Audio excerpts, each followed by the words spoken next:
Assalamualaikum warahmatullahi wabarakatuh. Bismillahirrahmanirrahim. Alhamdulillahi alladzi khassa ba'da ibadihi bil husna wa ikhtara minhum man khassahu bil ilmi wat tuqa.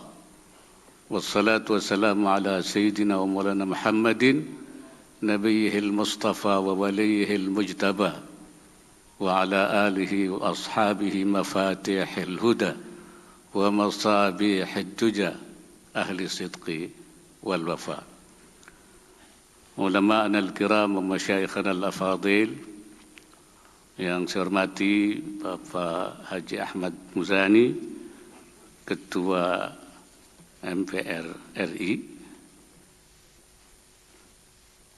Insyaallah beliau juga warga Nahdlatul Ulama, insyaallah. Kan beliau dari Tegal, jadi memang orang NU. Yang saya hormati Al-Mukarram Kiai Haji Abdul Hakim Mahfud, pengasuh pesantren Tuwiren. Yang saya hormati Bapak Profesor Dr. Kamarudin Hidayat, Profesor Dr. Maskuri Bakri, Ketua Umum Presidium IKPT, Dr. Ahmad Rozai LCMHI, yang juga moderator dan sekaligus sekjen IKPT,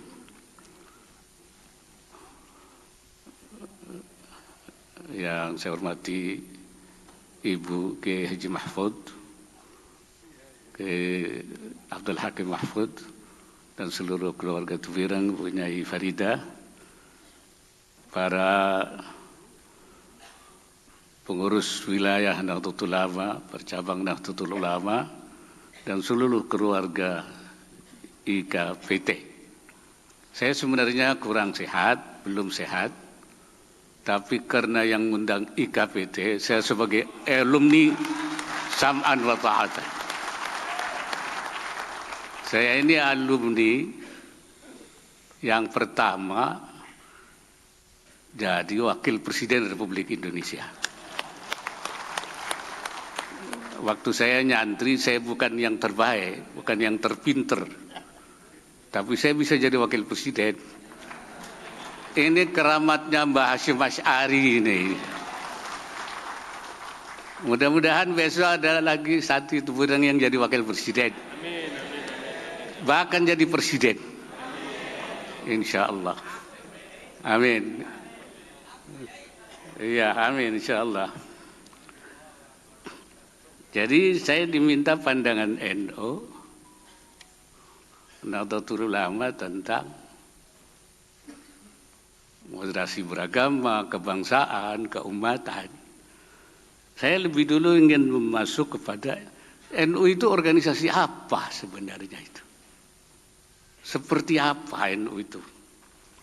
Kalau menurut penjelasan Hadratus Syekh dalam pidato muqaddimah Kanun Asasi yang saya tangkap, beliau mengatakan innaha jam'iyyatu adlin wa amanin wa islahin wa ihsanin. Jadi Nahdlatul Ulama itu adalah organisasi yang memperjuangkan keadilan, menebarkan keamanan, wa islahin, dan melakukan berbagai perbaikan, wa ihsanin, dan membawa kebaikan-kebaikan.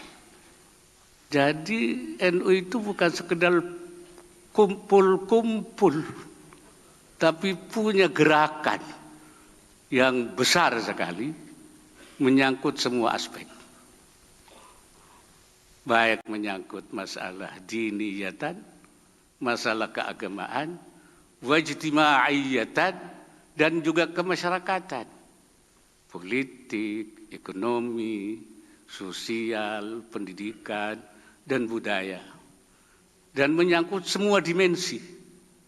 Dimensi keumatan, kebangsaan, dan juga bahkan kemanusiaan. Kemudian landasan yang dipakai itu apa? Landasannya itu menurut Hadratus Syekh ya adalah cara berpikir keulamaan. Jadi saya nyebut fikrah ma'hadiyah, ada fikrahnya ulama, atau fikrah nahdiyah itu fikrah ma'hadiyah, cara berpikir kepesantrenan yang diwariskan melalui sanad dan turas, kitab-kitab kuning itu.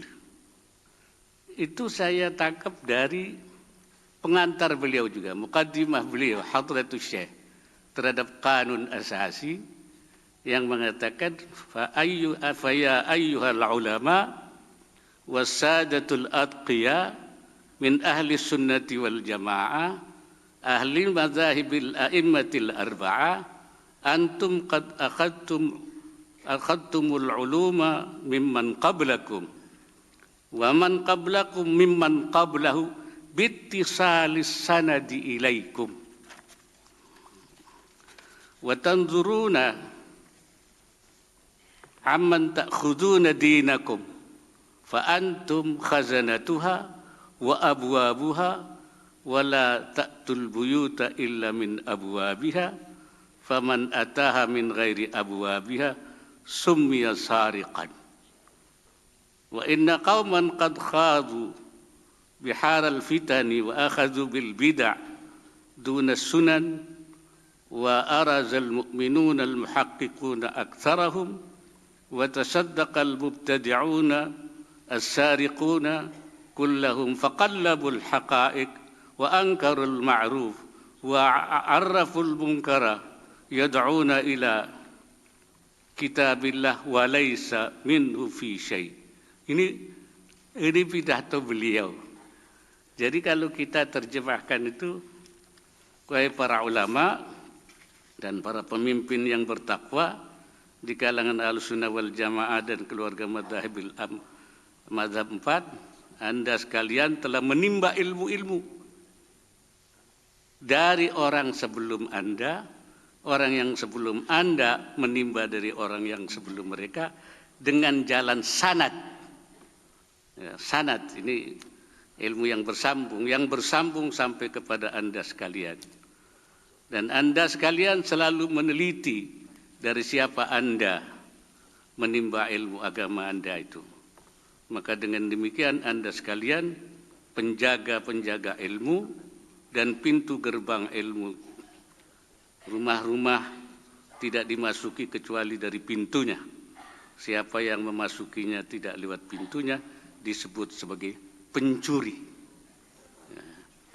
Sementara itu segolongan orang yang terjun ke dalam lautan fitnah, memilih bid'ah dan bukan sunnah Rasul, dan kebanyakan orang mukmin yang benar hanya terpaku diam saja. Maka para ahli bid'ah itu seenaknya memutarbalikkan kebenaran, memungkarkan ma'ruf dan mema'rufkan kemungkaran. Maka mereka mengajak kepada kitab Allah padahal sedikit pun mereka tidak bertolak dari sana. Saya kira dan seterusnya ini yang saya coba kutip saja. Artinya gerakan ulama yang punya misi besar itu berdasar pada fikrah, ya, yang berdasarkan ilmu yang memiliki sanad dan turas. Hanya saja memang memahaminya tidak secara tekstual, tetapi lebih kontekstual. Karena itu fikrah nahdiyah yang jadi landasan Nahdlatul Ulama adalah fikrah yang tawassutiyah, ya, itu moderat, tidak tekstual, tidak liberal, tidak jumud, tidak liberal. Ya. Jadi tawassuti dan tidak juga bersifat tidak peduli dan tapi juga tidak radikal. Ini tawassuti. Tetapi tatawuriyan itu dinamis, tidak statis. Kalau bahasa Imam Al-Qarafi tidak al-jumud 'ala al-manqulat. Karena al-jumud 'ala al-manqulat kata Imam Qarafi abadan selamanya statis pada teks-teks, dalalun fid din, kesesatan dalam agama, wa jahlun bi maqasid ulama'il muslimin was salafil madin, dan kebodohan terhadap apa yang dimaksud oleh ulama-ulama Islam dan ulama-ulama salaf. Jadi mereka tidak tekstual. Tetapi tetap manhajian, bermanhaj. Oleh karena itu yang diwariskan oleh para ulama ini bukan hanya akwal, pendapat-pendapat, tapi manhaj. Karena itu ketika tidak ada akwal, kita merespon perkembangan itu dengan manhaj. Manhaj itu artinya kita menggunakan bahasa santrinya itu ilhaqi, menyamakan kepada yang ada di kitab, kalau tidak menggunakan qiyasi, kemudian menggunakan istislahi, kemaslahatan, kalau tidak bisa istihsani, saddud dzari'ah. Bahkan ketika ada qaul, tapi qaul itu sudah tidak relevan, maka kita menggunakan apa yang disebut dengan tahqiqul manat, yaitu verifikasi relevansi, masih relevan apa tidak. Kalau tidak, maka kita kemudian melakukan upaya-upaya lain. Ya, karena apa? Karena mungkin ilatnya sudah min babi intihail hukmi bintihail illah. Ini saya kira gerakan kita itu berdasar, bukan tidak punya landasan. Tidak juga meninggalkan turas. So, ada pendapat minat turas ila tajdid. Kita tidak. Turas kita tetap pakai, tetapi ketika tidak bisa dipakai, li ta'assurin wa ta'adzuril amal, kata para ulama, maka kita melakukan pendapat yang lain. Ini landasan berfikirnya. Nah, kemudian di dalam masalah konteks keumatan, NU itu melihatnya ada dua hal yang perlu kita.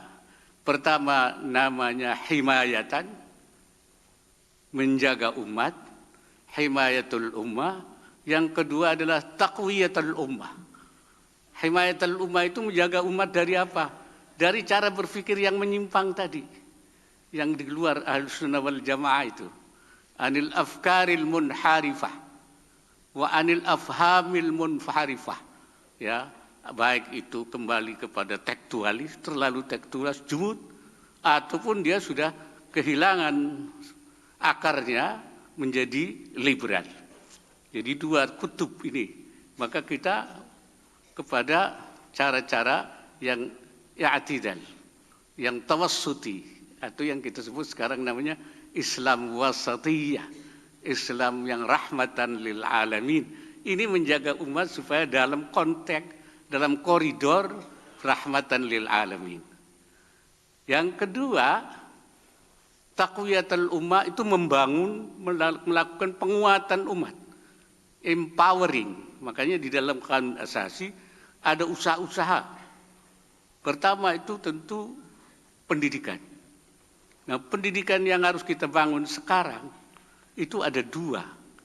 Ya, saya nyebutnya sebagai Majma'ul Bahrain, bertemunya dua lautan, yaitu menyiapkan orang-orang faqih, i'dadul mutafaqqihin fid din, para ulama untuk menjaga tadi himayatul ummah supaya tetap di dalam faham yang benar, cara berpikir yang benar. Dan kemudian i'dadul mu'ammirin al-ardha, yang akan membangun bumi, ya, yang menguasai sains dan teknologi. Ini pendidikan kita yang harus kita siapkan sekarang ini, supaya memberi kontribusi terhadap kehidupan berbangsa bernegara lebih besar. Jadi yang kedua, pembangunan ekonomi. Nah, karena dulu bahkan sebelum NU itu para ulama mendirikan namanya Nahdlatul Tujjar, ya, yaitu kebangkitan para pengusaha supaya bisa pengusaha santri bisa membiayai gerakannya sendiri melalui kekuatan para pengusaha ini. Saya melihat ini sangat visioner. Tidak gerakan ekonominya, tetapi gerakan pengusahanya. Karena bagaimanapun ekonomi itu unsur utamanya adalah pengusaha. Baik sektor produksi, sektor distribusi, semuanya ada pada pengusaha. Bahkan yang nanti berinfak, bersedekah, berwakaf, itu juga pengusaha. Kalau bukan pengusaha nggak bisa sedekah, nggak bisa berinfak, nggak bisa apa-apa. Maka itu pembangunan ekonomi atau iktisadiyah atau tijariyah itu sudah sejak awal dirintis oleh para ulama, bahkan sebelum Nahdlatul Ulama itu didirikan. Ini yang saya sebut dimensi keumatan. Jadi himayatan wa taqwiyatan. Yang kedua adalah dimensi kebangsaan dan kenegaraan. Nah, karena memang dari awal kita NU itu sebelumnya itu sudah ditanamkan. Mars Yalal Watan itu kan itu kecintaan kepada bangsa. Yalal Watan, hubbul watan minal iman. Cinta tanah air bagian dari iman. Ya. Inhadu ahlal watan. Ya, wala takun minal hirman inhadu ahlal watan. Bangkitlah wahai bangsaku. Jadi ini sebelum merdeka ini sudah didengungkan. Indonesia biladi, Indonesia negeriku. Ya. Terus anta unwanun fakhamah, engkau panji martabatku. Terus kullu man ya'tika yauman, siapa yang akan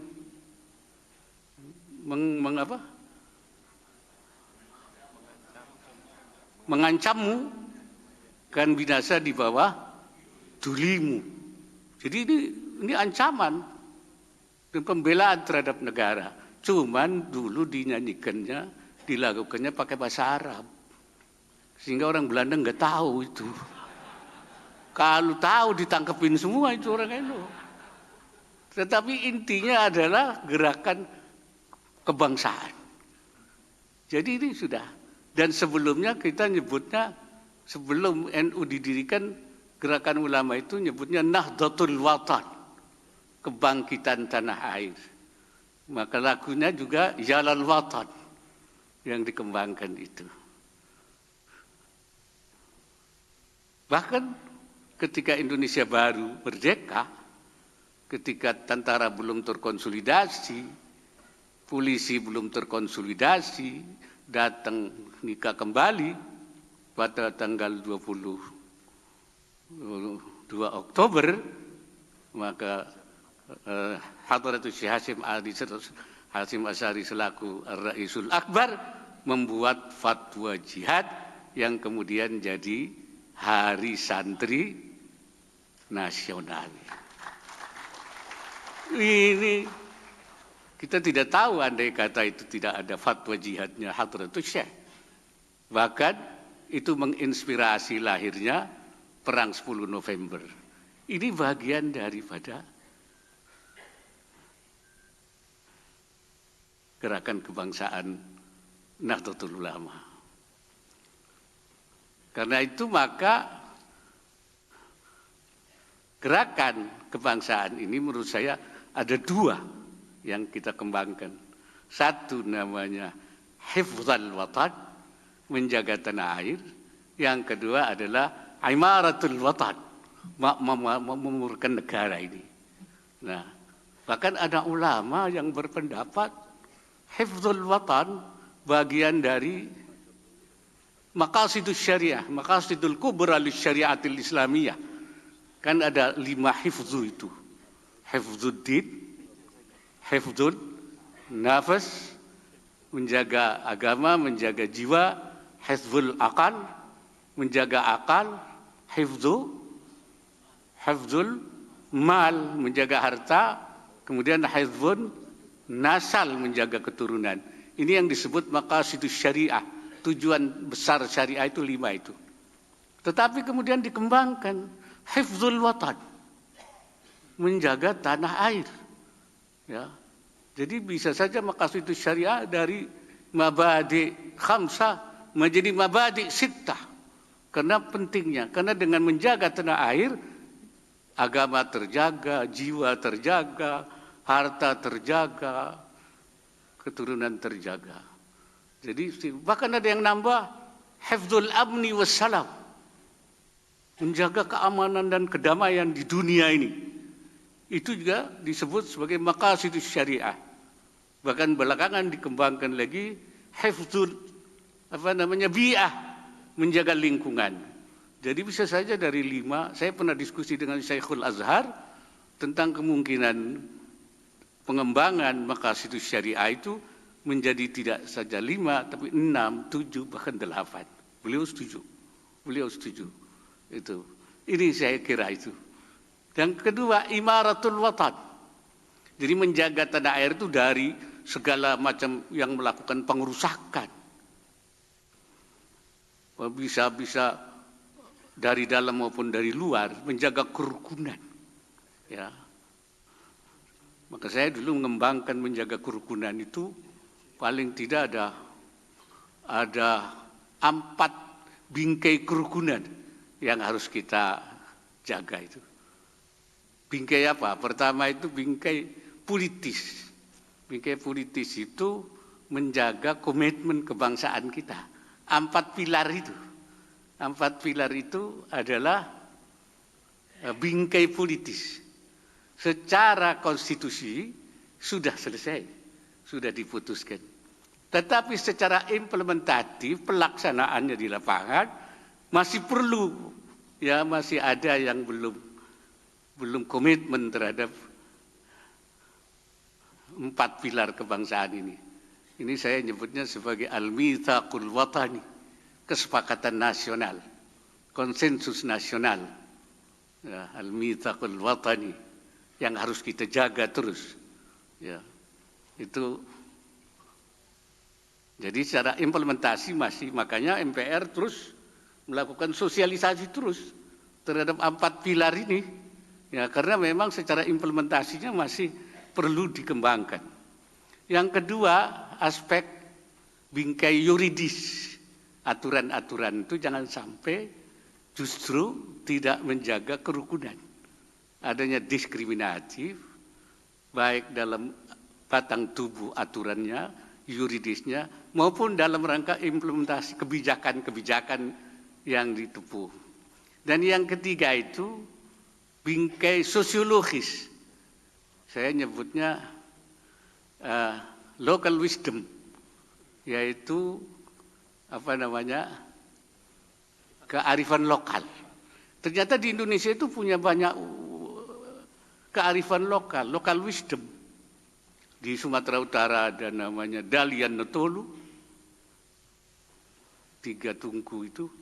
Ternyata itu bisa menjadi perekat persaudaraan. Kemudian di Kalimantan Tengah ada namanya Rumah Betang. Kemudian kalau di Sulawesi Utara, torang semua basudara, ada pela gandong. Di Papua itu ada bakar batu. Bakar batu itu bisa menyelesaikan konflik yang tidak bisa diselesaikan secara politis, bahkan tidak bisa diselesaikan secara yuridis, tapi dengan local wisdom bakar batu, semua bisa selesai itu, bisa damai itu.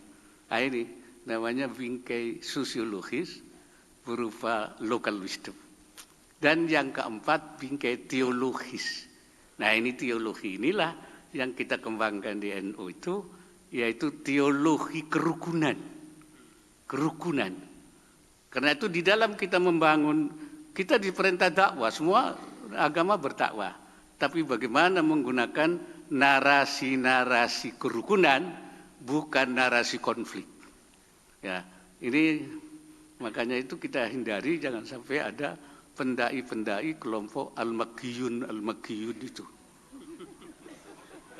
Al-Makkiyun itu ahli maki-maki.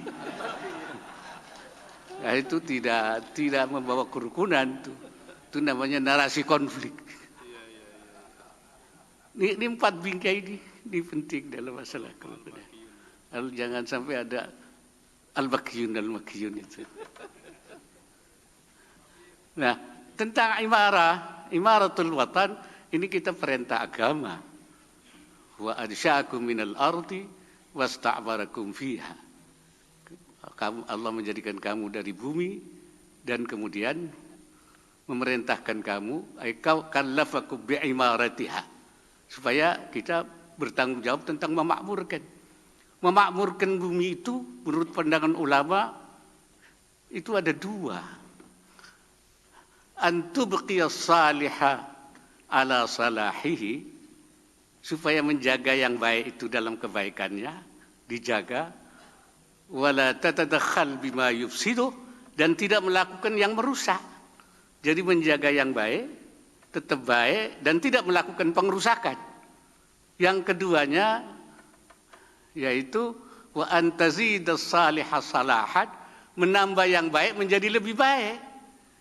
Ya, melalui apa? Melalui inovasi-inovasi, melalui hilirisasi. Kemudian yang tadinya itu kita air hanya dari hujan dalam pertanian, kita melakukan rekayasa, membangun bendungan, membuat irigasi, ya, dan sebagainya, tersier, ya, primer dan sebagainya. Teknologi-teknologi kemudian dikembangkan sehingga menambah yang baik menjadi lebih baik. Itu.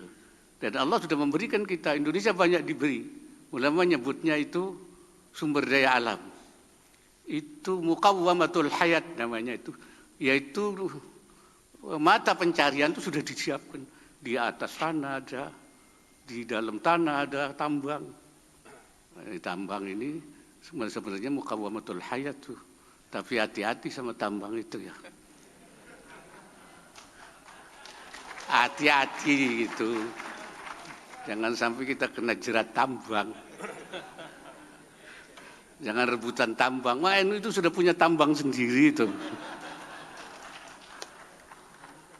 Nah itu, tapi ini sebenarnya muqawwamatul hayat yang disediakan oleh bagaimana kita melakukan inovasi untuk antazidas salihah salahan. Ini jadi itu kita memakmurkan. Kita menyiapkan sumber dayanya, kita melakukan ini bagian daripada misi besar Nahdlatul Ulama. Bahkan NU itu mengembangkan ukhuwah Islamiyah, ukhuwah wataniyah, bahkan ukhuwah basyariah atau insaniyah. Ya, ini bagian daripada mitsaq insani. Jadi kita membagi mitsaq itu ada 3. Mitsaq rabbani, kesepakatan dengan Allah ketika kita di dalam alamul arwah, alastu bi rabbikum. Qalu bala, sehingga kita harus menjalankan kesepakatan dengan Allah. Kemudian mitsaq watani, yaitu kesepakatan sesama bangsa untuk membawa kemerdekaan ini menjadi kemakmuran.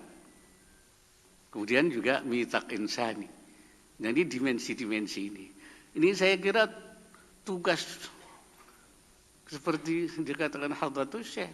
Jadi NU itu bukan sekedar kumpul, tapi adalah jam'iyatu adlin wa amanin wa islahin wa ihsanin. Pertanyaannya, apa NU mampu melaksanakan itu? Mampu apa tidak? Tergantung kepemimpinan.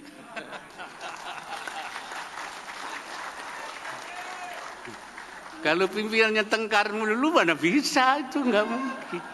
Tidak mungkin. Karena itu pemimpin NU ke depan paling tidak dia mampu melaksanakan 2 hal. Al-islah wal islah. Islah yang pertama berbeda dengan islah yang kedua. Islah yang pertama itu apa? Bisa mendamaikan, menyatukan, mengislahkan di antara yang terjadi konflik. Harus mampu supaya tidak ada. Jadi al-islah menyatukan wa tauhidihim anit tafarruq wal ikhtilaf, dari perpecahan dan perselisihan, wa anit taghadub wa takhasum, dan dari kebencian atau permusuhan dan saling membenci. Bisa enggak? Jadi harus ada pemimpin yang bisa melakukan itu. Kalau tidak, tadi sudah disebut bahwa kunci daripada NU ini adalah al-ittihad. Ya, kesatuan. Kalau tidak satu, bagaimana mungkin? Sadar mazar. Sadara mazar, kan waktu nyantri begitu. Tidak mungkin kalau tidak dalam. Jadi prinsipnya bagaimana taqdimu maslahatil jam'iyah ala maslahatil fardiyah wa ta'ifiyah. Mendahulukan maslahat jam'iyah NU daripada maslahat pribadi fardiyah maupun maslahat ta'ifiyah kelompok. Kalau kepentingan pribadi, kepentingan kelompok itu lebih didahulukan, itu tidak akan ada kesatuan itu. Harus mendahulukan taqdimul maslahatil jam'iyah. Ya, ini kunci. Ya, itu saya kira itu. Dan pemimpin ini bukan hanya baik, mampu melakukan islah dalam arti menyatukan kembali seluruh potensi Nahdlatul Ulama. Yang kedua, melakukan perbaikan, islah dalam arti perbaikan. Tentang gerakan, islahul harakah.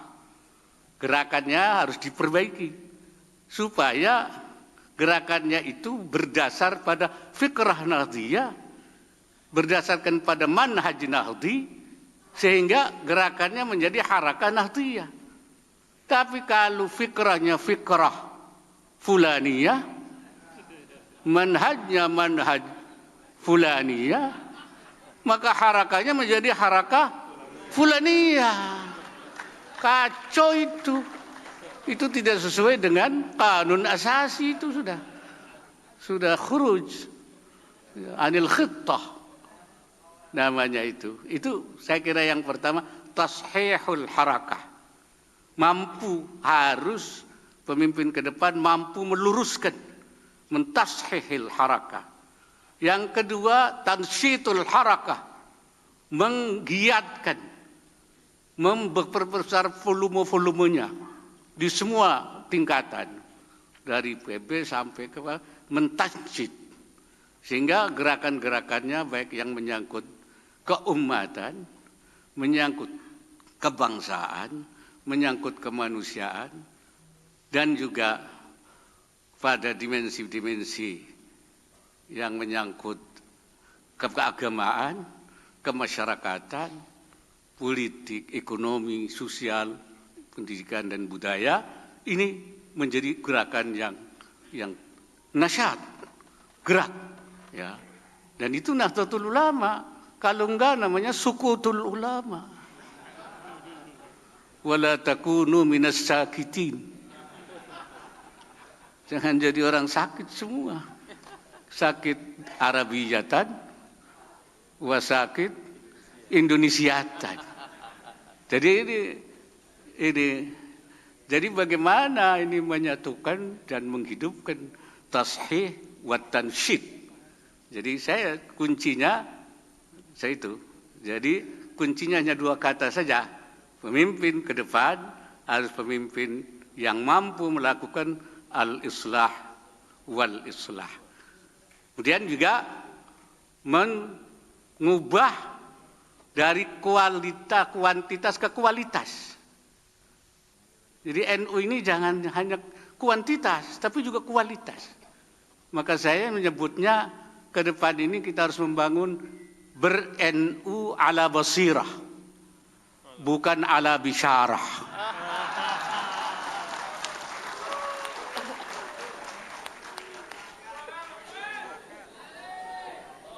Setuju apa tidak itu? Nah, Ala basira itu kan perintah Allah pada Nabi. Qul, kata Allah pada Nabi, hadhihi sabili, ini jalanku. Ad'u ilallahi ala basiratin, saya mengajak kepada Allah atas dasar basirah. Ana wa manittaba'ani, saya dan orang-orang ikut pada saya. Ana ala basiratin wa manittaba'ani ala basiratin. Basirah itu apa?